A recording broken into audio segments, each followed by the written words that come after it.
All right, ready to unlock the secrets of fluent English? Sounds intriguing.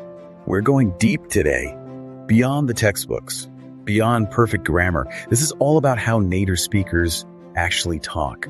Those little things you might not learn in class. I like where this is going. Fluency is definitely more than just knowing the rules. It's like you can know all the dance steps, but can you really dance? Exactly. It's the rhythm, the flow, the connection that makes it feel natural, like music. And our deep dive today is all about that music. We've got some fascinating source material packed with examples of how English phrases change in fast conversations. We're going to be looking at connected speech, how words link and blend together. And you know what's really cool? We'll even find some parallels with Spanish along the way. Absolutely. There are some fascinating connections between how English and Spanish speakers naturally shorten phrases and blend sounds. So let's jump right in with the classic example. Think about the phrase, "What are you saying?" That's a good one. You see it in textbooks, you hear it in movies. But do native speakers actually say it like that? Not really. In casual conversation, it becomes something more like, "What you saying?" Exactly. Almost like one word. The source material breaks it down perfectly.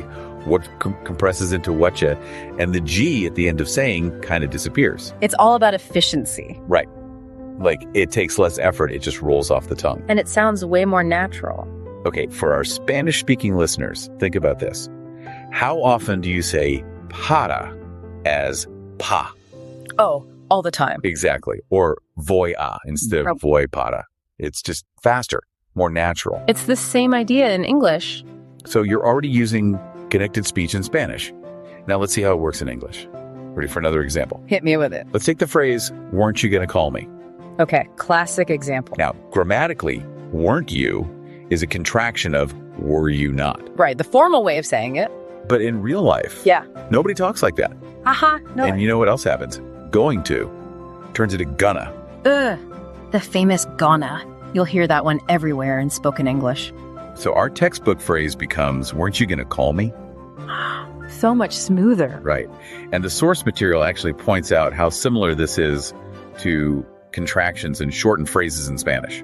It's all about finding those similarities, making those connections. Let's have everyone hear the difference. First, the textbook version. "Were you not going to call me?" Now, the natural way. Oh, Aren't you going to call me? it's like night and day, isn't it? I know, right? It just flows. Okay, one more fluency hack before we move on. Are you ready for this? Did you often becomes did ya. Oh, yeah, that's a good one, especially in American English. The source material gives this example. What else did you have to tell me? Yeah. In real conversation, it would be, what else did you have to tell me? It sounds so much more relaxed. Right, and that's the goal. All right, last one. Wasn't going to. Get ready. It becomes wasn't gonna. Wasn't gonna. See, the going to becomes gonna again. It's like a pattern. I love how the source material provides practice sentences. She wasn't gonna do it. Becomes, she wasn't gonna do it. Such a small change, but it makes a world of difference in how natural it sounds. I know. It's like we're uncovering all these secrets to sounding more fluent. And we're just getting started. And these aren't just isolated cases. You start to realize these contractions, this connected speech, it's everywhere. It's like once you see it, you can't unsee it. Exactly. And the best part is you can actually practice these. Oh, yeah, totally. Like take the phrases we've already talked about. Weren't you gonna call me? And are you gonna call me? Try saying them slowly at first, really focusing on each word. Okay, I can try that. And then gradually you speed it up. Let the words naturally kind of blend together. Like, were you not going to call me? I'm not. And then faster, weren't you going to call me? You got it. The more you do it, the easier it becomes. It'll just start to feel natural. It's like training your brain to hear the rhythm of the language, not just focusing on the individual words. Exactly. It's not just sounding more fluent. It's about thinking more fluently. Makes sense. Okay, so ready to level up our fluency game even further? Always. What you got? The source material talks about this thing called intonation. Ah, intonation. I know it has something to do with like how your voice goes up and down when you speak, but honestly, I don't really get why it's such a big deal. It's huge. It's way more than just making your voice sound pretty. Really? Intonation actually changes the meaning of what you're saying. Whoa. Okay, I'm listening. For example, think about a simple question like, are you coming? Sure. If you say it with a flat voice, no inflection. Are you coming? Yeah, it sounds kind of dull. Right. But now try saying it with your voice going up at the end. Are you coming? Are you coming? Hmm. It sounds more like a real question now. Exactly. That rising intonation at the end makes a huge difference. And it works the same way in Spanish, doesn't it? The source emphasizes this point. Mastering intonation is key for sounding natural in English. It's like those subtle cues that tell you what someone really means, how they're feeling. So it's not just the words, it's how you deliver them. The music of the language. I like that. Words are the ingredients, but intonation is the spice. It brings everything to life. Okay, I'm sold. But how do we actually get better at this? How do we add that spice? Well, the source has some great tips. First, listen closely to native speakers. And I mean, really listen, not just to the words, but to how they're saying them. Yeah, like pay attention to how their voices change. When they emphasize certain words, when they ask a question. Right. And try mimicking what you hear. Maybe choose a favorite actor, a YouTuber, someone whose English you really admire. I came to think of a few. Another tip is to record yourself speaking English. I know, it can feel awkward, but it's so helpful. Yeah, sometimes you don't realize how you sound until you hear yourself.